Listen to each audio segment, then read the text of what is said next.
Hey guys, today I want to talk a little bit about something that we are all very familiar with. Anhedonia, also known as that thing that makes you not want to move or do anything, even the things you normally would find tolerable or enjoy to a lesser degree sometimes.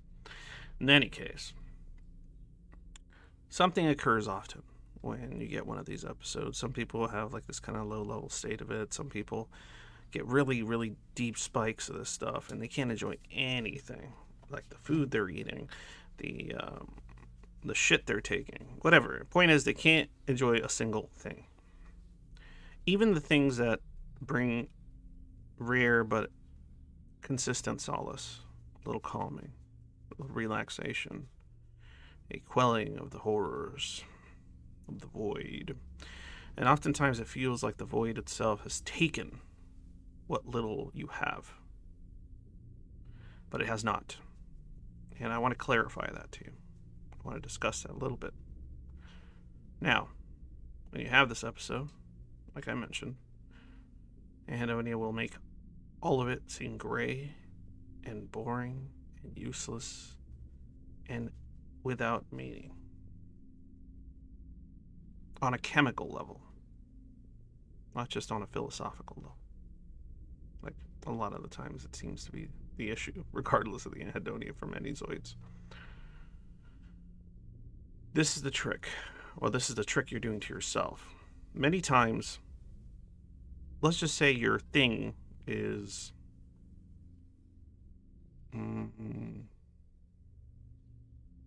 playing marbles or collecting leaves outside or looking at bugs, whatever your thing is. That day when the anhedonia really, when that beat drops, that bass kicks off, you can't even enjoy that. And so one of the mistakes that's often made is that the schizoid adapter starts associating the anhedonia to the activity being attempted, right? Or if that particular episode is strong and they're in the middle of an activity, they start thinking that it is the activity itself that's causing this emptiness, sense of numb despair. For many of us during these episodes, all pleasure is drained, but not necessarily all feeling. What remains oftentimes is either anger or melancholy, sense of numb boredom, listlessness. That's going to happen. Kind of comes with the old schizoid territory. But it doesn't have to mean that it ruins everything. Let me explain why, or what I mean. So if your favorite thing to do is looking at bugs, as an example, and then the anhedonia sets in and you start looking at the bugs and the bugs just don't entertain you anymore. The little insects, the little creepy crawlies with their little eggs and everything that normally make you feel wholesome or comfortable or cozy or interested, fascinated in some capacity. All of a sudden, you feel nothing. Just the void again. And emptiness. And this is where the mistake starts. You start thinking, oh no. The one thing I had, it doesn't work anymore. It doesn't work. It's one of the things that I had, very few things, and it's gone. It's gone forever. Or, oh no, I've gotten bored of this. Oh, it's happened again. I've become bored. I have to find a new thing. Oh no, I don't have any new things. What am I going to do? Anxiety sits in. Depression sinks. All kinds of shit happens, right? Because we start thinking the activity itself became a problem, became empty. That is not what is happening. What is happening is that whatever fun chemical processes are going on in that brain of yours to make it pretty impossible to enjoy anything during that time, it's going to make everything feel that way. Now, best thing you do is write it out or do something that is tolerable to do or productive to do that you wouldn't feel much doing anyway. So, might as well get that done. The evolution's kicking in too, then Might just have to take a nap instead or something. It's rough, I know. It's easier said than done. The point is, stop associating that drained, numb, gray, death-like feeling to all the things that you find enjoyable to the activity. Associate it to whatever chemical process is occurring inside your brain that's causing this drain, this graying of everything, this void pulling, not to the activity itself. My suggestion, my tip, is move away from the activity. If collecting and looking at bugs is your activity, stop collecting and looking at bugs while you're in this state. Because what often happens is they keep trying to do it. Zoids will keep trying to do it. They're like, no, no, no, no, this is the thing. This is the thing that works. Why isn't it working? If I keep trying, if I focus hard enough, it'll work. It'll come back. And this leads to like just further demoralization, further desperation, further anxiety and panic over the situation, further depression, in the sense that you think you've lost this too, you've lost everything, right? The spiral, this pessimistic spiral about your existence and association to it. You start connecting it to your existence as a whole and its emptiness and so on, and you spiral into a direction that is oftentimes unreachable to others, even yourself, or your sense of self. But my point is, stop associating it to the activity. It is not the activity. It is something you are going through. Stop doing that particular activity so you don't associate negative feelings and anxiety to the inability to enjoy that activity as you had before. Walk away. You walk away, maybe next day or maybe the next week. I don't know. It depends on how this drags out and your levels of stress occurring outside of, usually those Anhedonia episodes are kicked off by like high stress, lack of sleep, all kinds of shit will set that stuff in motion a lot easier. Those kind of real strong episodes. But point is, wait it out, rest, do whatever you have to. Then one day, maybe the next day, maybe a week later, you're going to go, hey, I want to do that thing again that I stopped doing because of how I felt. And then you'll do it. And then you'll enjoy it again. And you'll be like, hey, it's like before. I kind of enjoy this. This is nice. It's not like it was, yesterday or a week ago or whatever, how long it takes.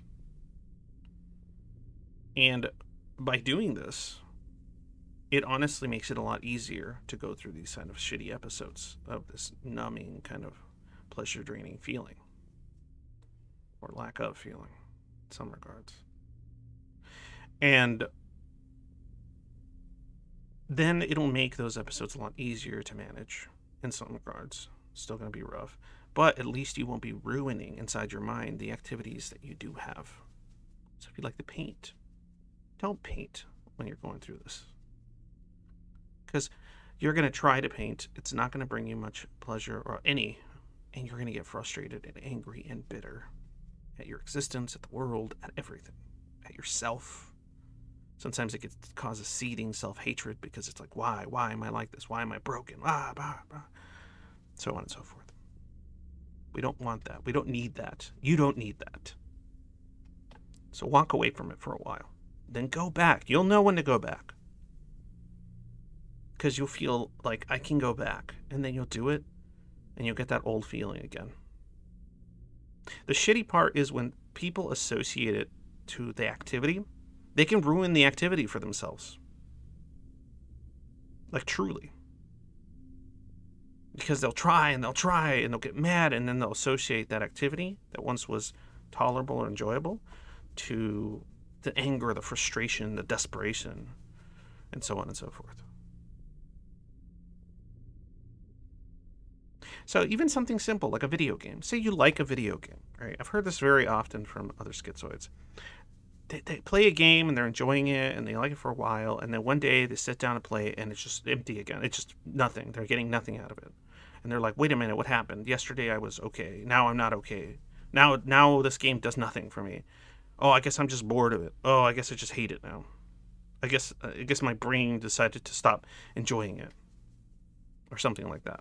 Oh, it's the game. This game. I have to switch to a different game. I have to play something else. More often than not, you'll find that no game you play when you're in that kind of state is gonna bring you any kind of solace. It's always gonna be kind of shit. Walk away from it. Do something else. Don't do that. Because if you're going to be feeling empty about your actions for a while, you might as well do some shit that probably needs to get done that you wouldn't enjoy anyway. Productive stuff. I mean, unless you find some of that enjoyable, which in a lot of cases, most schizoids don't, that I've come across at least. But yes, that is my tip. Anhedonia is its thing, and it's separate from the activities that you cannot enjoy when you're in that state of mind. You separate that. It's an incredibly useful sort of tool at your disposal. All right, guys. I hope that was useful. If you guys want me to elaborate further on that or anything else, I mean, I could do another part or something, but I noticed that the second or third part of what I did masking didn't really do so well. People just kind of watched the first one. So I want to get the most bang for your buck as far as, like, you know, give out the most concise and important aspect of what it is I'm trying to give a tip here for how to cope with this shit. If you like the tips, if you like the streams, if you like the server, if you like anything else I do, please think about joining my Patreon. It's helpful to degrees that I can't explain. And also PayPal me if you don't want to do any of that. You just want to send me a sum or whatever with a message. If you don't want to send me a message, you don't want anyone to respond, you want me to acknowledge the money you sent me, I won't. Just say, don't say anything, or I don't know. If you don't send me a message, I just won't. I'll just take it as leave you alone. And of course, to those that don't like, you know, centralization and shit, I got Bitcoin and Litecoin addresses on there. And to those that want some 1v1 time with me, that actually think that I might have some personal advice and insight, this old Schizoid might have some insight into your situation, and you'd like some personal advice, not a professional, not a therapist, but some personal advice that you can take or leave as you wish. It's up to you. I'm on Fiverr under Schizoid84, or you can just DM me on the Discord server and we can set something up as far as payment goes and time. But yeah, it's like an hourly thing. All right, guys. Thank you, and see you next time.